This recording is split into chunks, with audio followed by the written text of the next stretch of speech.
Anlok is the last sizable town on the road to Saigon. The Russians may decide to resort to something that we haven't seen since the Vietnam War. It looks as though West Germany has snapped itself up a whole country at a bargain basement price. Joe Schlesinger, NBC News. Saudi Arabia, London, Buenos Aires.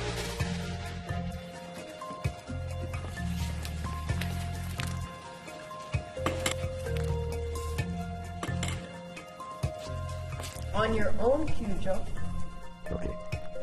My name is Joe Schlesinger, and I have a new job.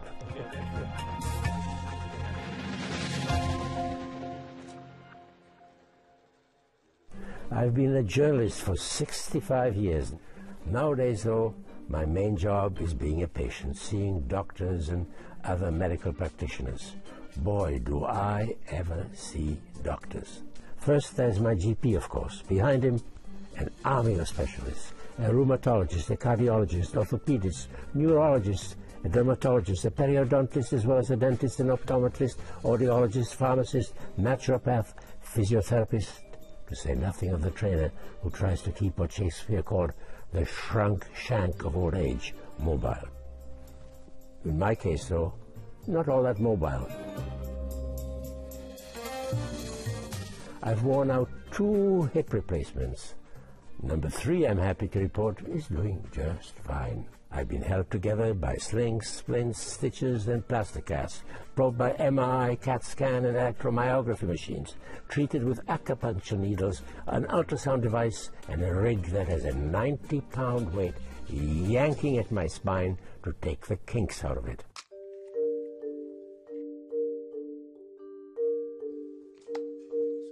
I also take oodles of pills. If it weren't for some of the more recently developed meds, I'd probably be dead by now. But the one that has caught my fancy is that old standby, the lonely aspirin pill that I take daily to reduce the risk of life-threatening blood clots. Not any aspirin, mind you. Low-dose baby aspirin.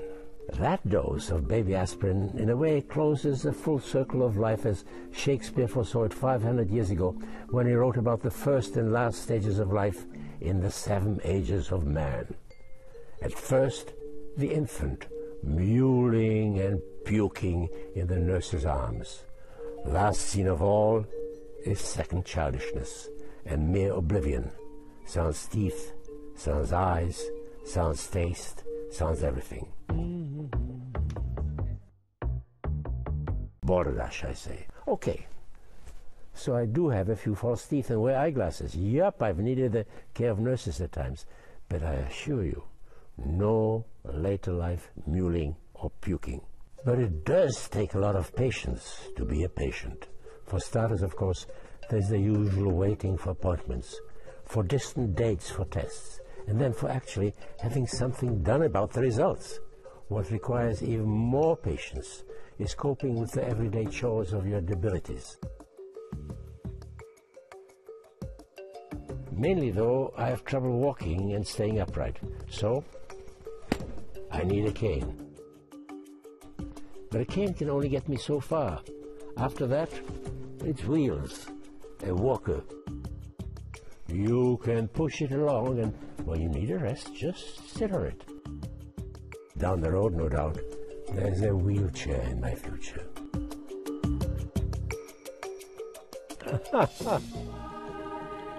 But I refuse to let all that affect my taste for life. I still have so much to engross the heart and engage the brain. The love of my wife, my children and grandchildren. Those are the elixirs that, for all the pain and other problems, make life worth living.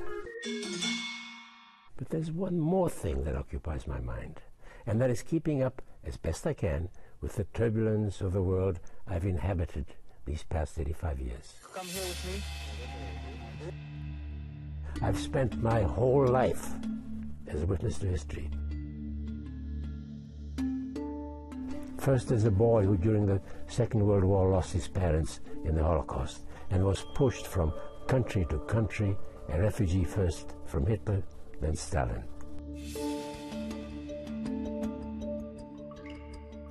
The experiences of my youth led me into journalism and a career of traveling the world, reporting at times on its triumphs, such as the fall of the Berlin Wall, but more often on the travails of wars, revolutions, and other disasters. Once upon a time, I used to do things like jumping out of a helicopter in Vietnam as it hovered over a landing pad under enemy fire, climbing a sacred mountain in forbidding North Korea, crossing the dangerous Khyber Pass on foot from Pakistan into Afghanistan, and riding an elephant with an army patrol chasing Khmer Rouge guerrillas through the rice paddies in Cambodia. I fell off the elephant, but never mind. I can no longer do these things, but thanks to the internet, I can get around to distant places and events by letting my fingers do the walking. Whether it's my old homeland, the Czech Republic, Chile, or China, I have a need to keep up with what's happening there. That need is fed by a sense of belonging, a feeling that since I was there to witness epochal turning points in their history, I have a stake in their fate. Besides, the mind needs exercising as much as the rest of the body. So I keep on exploring what's happening in distant parts of the world. I have, in a way, the whole world in my hands. The world of all that is near and dear to me, as well as much of what lies far beyond the horizon. All this, thanks to my doctors and all those pills I swallow. I know I'm in the home stretch. The question is, are you guys in the home stretch? Okay. Joe Schlesinger, CBC News. Where the am I?